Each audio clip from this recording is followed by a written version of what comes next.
ಮತ್ತೊಂದು ಶ್ರೀ ಯಮುನೇಶ್ವರ ಭಜನಾ ಮಂಡಳಿ ನಾಗೂರ. ಹೌದಲ್ರಿಪ್ಪ. ಈ ಇಬ್ರು ಸೇರ್ಕೊಂಡು ಇವತ್ತು ಸೇವೆ ಮಾಡ್ಬೇಕಂತ ಬಂದಿರಿ. ಬಂದೇವಲ್ರಿ. ಸೇವೆ ಯಾಕೆ ಮಾಡಬೇಕು ಅನ್ನುವಂಥದ್ದು ಒಂದೇ ಒಂದು ವಚನ ಹೇಳ್ತೀನಿ. ಬಸವಣ್ಣಪ್ಪಂದು ಹೇಳ್ರಿ. ಬಸವಣ್ಣನ ಒಂದು ವಚನ ಸಾಕು ಮನುಷ್ಯ ಮಾನವನಾಗಲು. ಹೌದಲ್ರಿಪ್ಪ.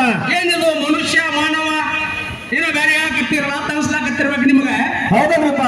ಎಲ್ಲರೂ ಮನುಷ್ಯರಾಗಿಯೇ ಹುಟ್ಟುತ್ತೇವೆ. ಕರೆಯುತ್ತಲ್ರಿ ಮಾತ.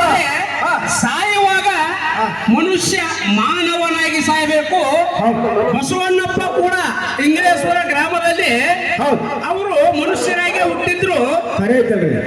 ಆದ್ರ ಅವರು ಲಿಂಗೈಕ್ಯರಾಗಬೇಕಾದ್ರೆ ಪರಿಪೂರ್ಣ ಮಾನವ, ವಿಶ್ವ ಮಾನವ, ವಿಶ್ವ ಜ್ಯೋತಿಯಾಗಿ ಈ ವಿಶ್ವಕ್ಕೆ ಏನಾದ್ರೂ ಒಂದು ಕೊಟ್ಟು ಹೋಗ್ಯಾರ ಅನ್ನೋದಾದ್ರೆ ಇಡೀ ವಿಶ್ವದಲ್ಲಿ ಸತ್ಯವಾದ ದೇವರು, ಏಕೈಕ ದೇವರು, ಜೀವಂತ ನೋಡಿದಂತ ದೇವರು ಯಾರಾದ್ರೂ ಇದ್ದ ಅದು ಬಸವಣ್ಣಪ್ಪ ಅಂತ ಹೇಳ್ತೀನಿ. ಕರೆಯುತ್ತಲ್ರಿ ಮಾತ.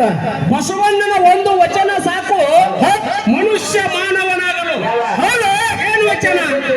ಕಳಬೇಡ, ಕೊಲಬೇಡ, ಕಳಬೇಡ, ಕೊಲಬೇಡ, ನುಡಿಯಲು ಬೇಡ, ಅಸಹ್ಯ ಪಡಲು ಬೇಡ, ಅನ್ಯರ ಕಂಡು ಹೀಯಾಳಿಸಲು ಬೇಡ.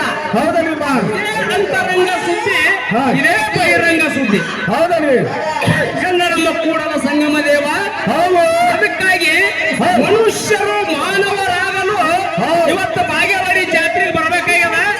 ಅದಕ್ಕಾಗಿ ಒಂದು ವಿಜೃಂಭಣೆಯಿಂದ ಬಂದು ಗುರು ಹಿರಿಯರ ಆಶೀರ್ವಾದ ಪಡೆಯುವಂತ ಉದ್ದೇಶ ಇಟ್ಕೊಂಡು ಎರಡು ಮೇಲಿನವರು ಬಂದಿರಿ. ನಿಮ್ಗೆ ಆ ಗುರು ಹಿರಿಯರ ಆಶೀರ್ವಾದ ಸಿಗಲಿ, ಬಸವಣ್ಣಪ್ಪನ ಕೃಪಾ ಪಾತ್ರಕ್ಕೆ ನೀವು ಪಾತ್ರ ಆಗಲಿ ಅಂತ ತಿಳ್ಕೊಂಡು ಶುಭ ಹಾರೈಸ್ತಾ ನಡೀಲಿ ಮುಂದ. ಹಾಗೆ